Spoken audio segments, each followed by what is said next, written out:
Oi galera, beleza? Eu sou Pedro Lima e esse não é um vídeo de quarta do Parada Obrigatória. A partir de agora, a gente vai começar a ter toda semana um quadro onde a gente vai analisar alguma produção que saiu durante essa semana, seja filme, seja série, que se você já tá aqui, você já viu o título, que a gente vai falar um pouquinho sobre It capítulo 2. Foi boa? Foi ruim? O que foi?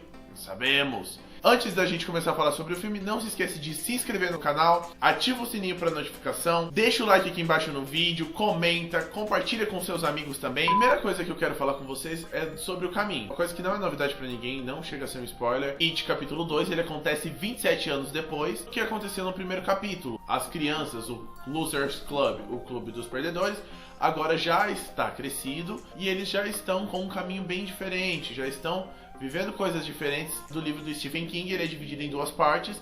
Primeira parte com eles crianças e depois com o Losers Club já adulto. Se você não assistir a primeira parte, que foi lançada 2 anos atrás, antes de assistir a parte 2, talvez você se perca principalmente no início. Isso pra mim é um pouco de falha do roteiro e eu acho que é interessante a gente comentar sobre isso. Ele demora um pouco pra você se apegar, pra você pegar o rumo como tá seguindo tudo aquilo. Conforme vai aparecendo os personagens adultos, você começa a entrar naquela de é fulano, é ciclano, que criança era essa, quem é essa criança? E a gente começa a se perder um pouquinho nisso. Então, uma dica que eu dou, assista sempre a parte 1 antes de ir pra parte 2. Eu acho que a direção de fotografia foi muito fantástica e o caminho que o diretor foi tomando, ele conseguiu trabalhar com um roteiro que foi meio repetitivo, foi meio fraco. O roteiro às vezes parecia que estava tentando premiar quem foi fã da parte 1 e não ter uma história propriamente dita. Era uma história que não avançava, era uma história que não seguia em frente. O palhaço, né, o Pennywise, o Bill Skarsgård, que é o ator que faz o Pennywise, ficou muito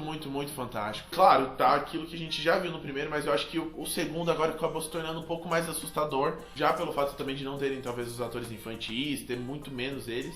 O segundo acabou tendo uma carga muito mais pesada de terror e isso acabou ficando muito legal. Tem os jump scare, que eu acho que é um recurso meio simplório, meio barato da gente usar, mas que funcionou e ficou legal nesse sentido. Uma coisa que eu quero dar um elogio muito legal são os atores James McAvoy, que é o ator que faz o Bill, que a gente já conhece ele já desde a época que ele fez Arnie e tudo mais, e ficou muito legal no personagem do Bill. E a Jessica Chastain, que os dois ficaram super parecidos, não só fisicamente, mas ficaram muito parecidos no jeito. Às vezes você via algum sorrisinho, que eram dos personagens infantis, dos atores mirins, que esses atores adultos trouxeram, e que pra mim, de todos os atores adultos agora que estão fazendo o personagem das crianças, eles foram os melhores, os que mais se destacaram. Não que os outros eram ruins, mas quando você tem uma galera muito boa atuando, acaba dificultando mais pra você conseguir seguir. Sobre a trilha sonora, que acabou seguindo bem parecida, dando o mesmo clima. Então, se você gostou da trilha sonora do primeiro filme, ele vai acabar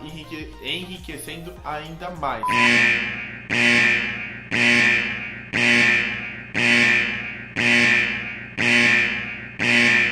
Homenagens que acontecem ao Stephen King. Quem assistiu o filme e já é fã das obras, já conhece um pouco do trabalho do escritor, vai ver que rola vários momentos, algumas homenagens ao processo dele. Como, por exemplo, a gente tem uma cena que relembra o momento do Here's Johnny, do Iluminado, que acabou sendo algo muito conhecido. A gente tem também a menção a ele quando fala sobre o diretor que não consegue fazer um final decente. A aparição dele, que é um negócio muito legal, acabou ficando que nem a Marvel colocava o Stan Lee nos filmes da Marvel. Agora o Stephen King apareceu, ele é o dono da loja aonde o Bill vai comprar a bicicleta. Sobre a introdução dos personagens, a gente começa a ver a Beverly, o Bill e todo o resto da galera. Se você for pensar pela lógica, não tinha como eles acabarem seguindo para caminhos muito diferentes daquilo. Acabou funcionando bastante. O roteiro do 2, ele começa a tentar trazer muito a liderança, dar um destaque muito maior pro Mike, que apesar do roteiro tentar carregar para esse lado, o carisma do James McAvoy e todo o carinho que a gente já tinha pelo personagem do Bill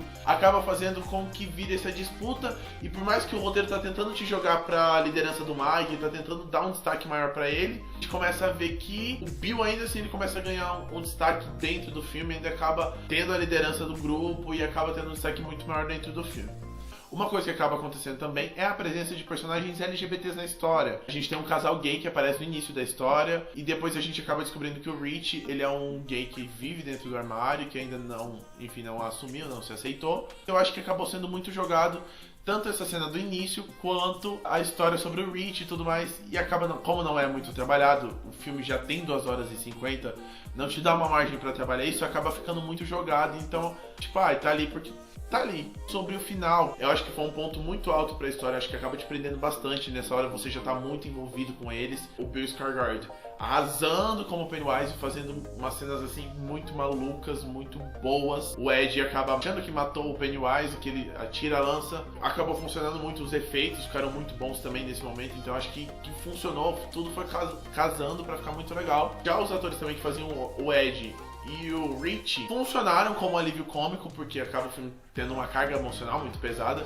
Entretanto, pra mim, os atores infantis funcionavam muito melhor e eles acabavam tendo um alívio cômico muito maior. Eu acho que o alívio cômico deles no primeiro filme acabava funcionando muito mais. No momento que aparecem as crianças, eles acabam ganhando não um destaque muito grande, mas eles brilham muito. Então eu quero também elogiar a atuação das crianças, que mais uma vez chamam muito a atenção. E vale lembrar também que o It, assim como a parte 1, se você tá assistindo o It esperando que você vá assistir um filme de terror e apenas isso, não. A questão da Beverly e o que poderia ter sido trabalhado com ela por ter passado por abuso e tudo que acontecia com o pai dela foi dando uma suavizada, ficou mais fraco nesse segundo filme. Mas existem algumas questões que são abordadas, alguns temas um pouco mais dramáticos do que simplesmente um terror por um terror. Tanto que no final, quando o Losers Club vai se despedir, pega já quase chorando e se envolvendo de um lado um pouco mais emocional da história e não simplesmente um terror por um terror. Teve seus pontos positivos e pontos negativos, como qualquer outra produção. Ainda assim, ele conseguiu honrar o que aconteceu no primeiro, que acabou sendo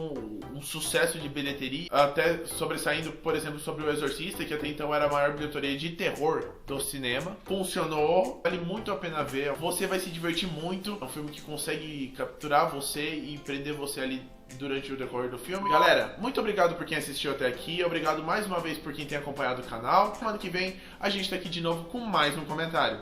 Valeu!